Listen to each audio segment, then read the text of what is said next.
بسم اللہ الرحمن الرحیم۔ السلام علیکم۔ مزمل وائس آفیشیل میں خوش آمدید۔ سچا دین اسلام ہے، صفائی نصف ایمان ہے۔ میں ڈاکٹر ہبہ شعیب ہوں۔ پچھلے 6 سال سے اپنے شوہر کے ساتھ جرمنی میں سیٹ ہو چکی ہوں۔ الحمدللہ بہترین گھر، گاڑی اور جاب ہے۔ زندگی کی ہر سہولت اور سب سے بڑھ کر زندگی میں سکون ہے۔ میں اسکن اسپیشلسٹ ہوں جبکہ میرے شوہر ہارٹ اسپیشلسٹ ہیں۔ اس وقت اللہ کا شکر ہے میری زندگی میں کسی قسم کی کوئی تنگی یا پریشانی نہیں، مگر پھر بھی میں ایلٹ کلاس اور ڈاکٹرز کی طرح اپنے بچوں سے غافل نہیں۔ میں یہاں غیر مسلم ملک میں رہتے ہوئے بچوں کو ایک فلسطینی عالم سے قرآن حفظ کروانے کے ساتھ ساتھ بنیادی دینی تعلیم دلوا رہی ہوں۔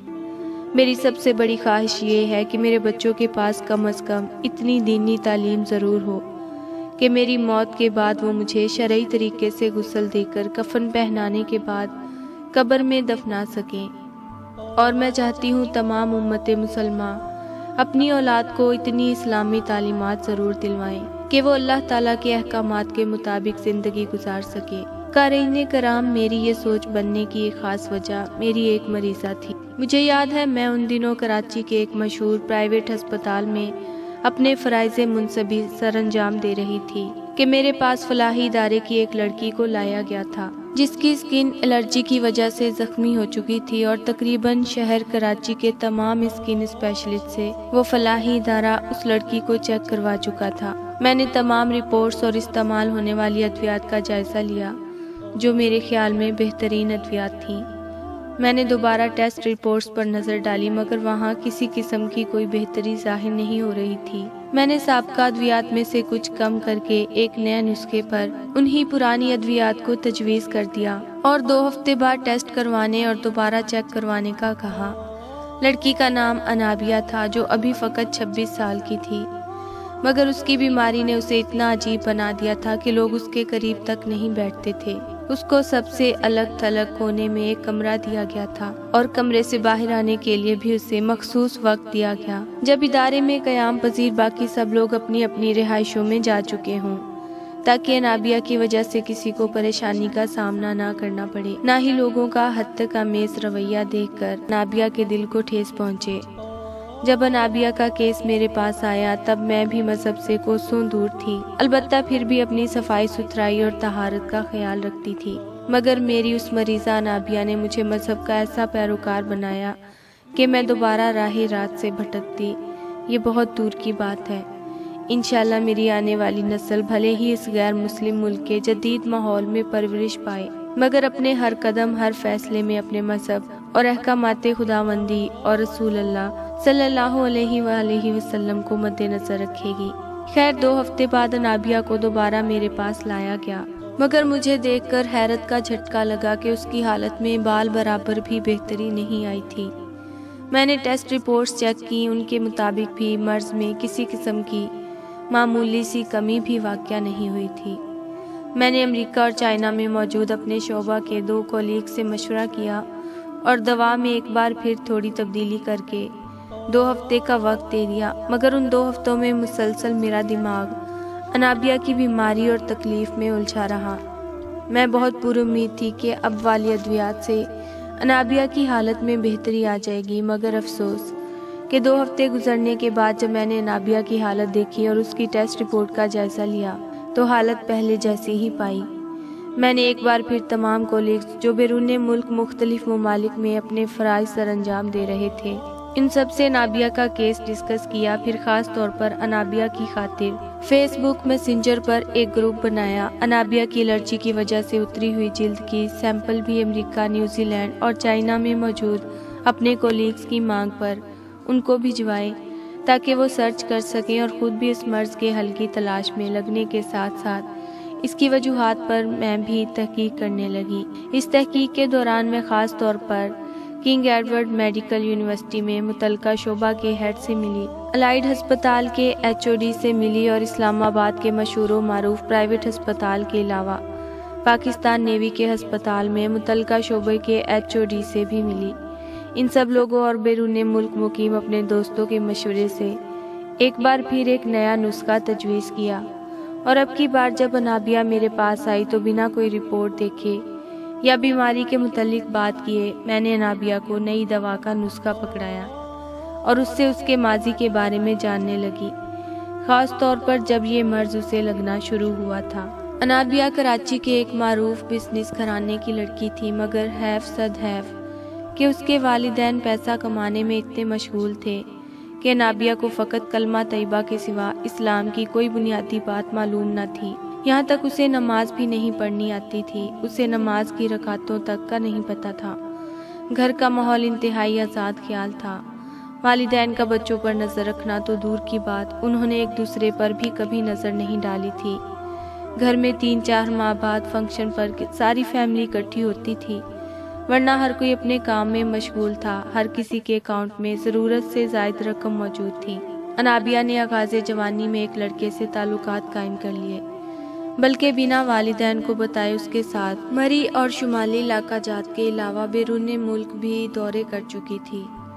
تمام تر شرعی احکام جن سے انابیہ مکمل طور پر نابلد تھی، ان کو پس پشت ڈال کر وہ ہر حد سے گزر چکی تھی۔ سب سے بڑی حیرت کی بات تھی کہ اسے غسل کے فرائض تک کا نہیں پتہ تھا۔ بقول انابیہ کہ جس دن کی وہ سن بلوغت کو پہنچی تھی، آج تک اس نے غسل نہیں کیا تھا، نہ ہی اسے غسل کے متعلق کچھ سکھایا گیا۔ اس کی تعلیم بھی جدید انگلش میڈیم اسکولوں میں ہوئی تھی، جہاں مذہب خاص کر اسلام کو ایک ثانوی حیثیت حاصل تھی۔ انابیہ کو اچانک سے جلد کی یہ بیماری لگی۔ شروع میں بوائے فرینڈ اور والدین نے تھوڑی بہت کوشش کی، مگر ایلٹ کلاس لوگوں کے پاس اتنا وقت کہاں کہ وہ اپنی اولاد پر توجہ دے سکیں یا انہیں وقت دے سکیں۔ سو جب بیماری بڑھی تو انہوں نے بجائے علاج کروانے کے انابیہ کو لاوارث قرار دے کر ایک فلاحی ادارے کے سپرد کیا اور ہمیشہ کے لیے انابیہ سے جان چھڑا لی۔ انابیہ کا نام نہاد عاشق بھی اسے چھوڑ گیا اور وہ فقط فلاحی ادارے کی انتظامیہ کے رحم و کرم پر ہو کر رہ گئی۔ میں نے جب انابیہ سے اس کی آپ بیتی سنی تو اسے جدید دواؤں کا نسخہ تھماتے ہوئے رخصت کیا اور خود اسی وقت ایک قریبی رشتہ دار جو عالمہ فاضلہ اور حافظہ تھیں ان سے رابطہ کیا۔ ان کو نہ صرف انابیہ کی حالت کے متعلق بتایا بلکہ خود بھی ان سے تمام بنیادی دینی تعلیمات لینے کی خواہش کا اظہار کیا، اور میرے کہنے پر وہ میرے ساتھ اس فلاحی ادارے میں جانے لگی جہاں انابیہ رہائش پذیر تھی۔ وہاں جا کر انابیہ کو خود اپنی عزیزہ کے ساتھ مل کر غسل دیا اور اس دن سے روزانہ کی بنیاد پر اسے اسلامی تعلیمات دینا بھی شروع کر دی۔ ادھر ہم نے انابیہ کو پاک صاف اور پاکیزہ رکھنا شروع کیا۔ ادھر میسنجر پر نیوزی لینڈ اور امریکہ میں موجود میرے کولیگز نے انابیہ جلد کا بغور جائزہ لینے کے بعد بتایا کہ اس کی اسکن خراب ہونے کی وجہ اسکن الرجی ہے، مگر اسکن الرجی ہونے کی وجہ اس کے جسم پر لگی غلاظت ہے۔ انہوں نے واشگاف الفاظ میں بتایا کہ اس عمل سے گزرنے کے بعد بھی انابیہ نے غسل نہیں لیا، جس کی وجہ سے اس کی جلد پر کچھ ایسے بیکٹیریا پیدا ہوئے جنہوں نے جلد کو نقصان پہنچانا شروع کر دیا، اور اب آہستہ وہ پورے جسم پر پھیل چکے ہیں۔ انابیہ کی الرجی کا حل فقط دواؤں میں نہیں تھا، بلکہ اسے روزانہ 2 ٹائم غسل کے ساتھ روزانہ کی بنیاد پر بدلا گیا نیا اور صاف ستھرا بستر چاہیے تھا۔ اس کے ساتھ میرے کولیگز نے کچھ مخصوص اقسام کی ادویات بھجوائیں جو کھانے کے علاوہ جلد پر لگانے کے لیے بھی تھیں، مگر باعث حیرت تھا کہ اس سے پہلے ادویات کا استعمال شروع کرتے میری عزیزہ نے اسے نیم اور بیری کے پتوں کو اچھی طرح ابال کر اس پانی میں ڈیٹول استعمال کر کے غسل دینا شروع کیا تو اس کی تکلیف میں کمی آنا شروع ہو گئی، یہاں تک فقط 1.5 سال میں انابیہ تقریباً بالکل نارمل ہو گئی۔ مگر الحمدللہ اب وہ مذہبی بھی ہو چکی تھی، اس نے دنیاوی رشتوں کی اصلیت دیکھ لی تھی اور وہ اللہ تعالیٰ کی طرف رجوع کر چکی تھی۔ جب مجھے یقین ہو گیا انابیہ راہ راست پر چل نکلی ہے اور انشاءاللہ آئندہ کبھی نہیں بھٹکے گی، تو میں نے اپنے ہسپتال کے ڈسپینسر لڑکے سے اس کا نکاح کروا دیا۔ آج انابیہ اور اس کا شوہر ہنسی خوشی رہ رہے ہیں۔ میں انابیہ کی اس بات پر شکر گزار ہوں کہ اس نے مجھے بھی راہ راست دکھا دی۔ مجھے لگتا ہے کہ اگر انابیہ میری زندگی میں نہ آتی تو شاید میری آنے والی نسل میں ہر لڑکی نابیہ ہوتی، ہر لڑکی اپنے مذہب سے نابلد ہوتی۔ آج الحمدللہ میری ساری اولاد قرآن حفظ کر رہی ہے۔ آج جب بھی میری فیملی اکٹھی ہوتی ہے، وہاں اسلامی واقعات اور تاریخ کے علاوہ قرآن و احادیث کی بات جاری رہتی ہے۔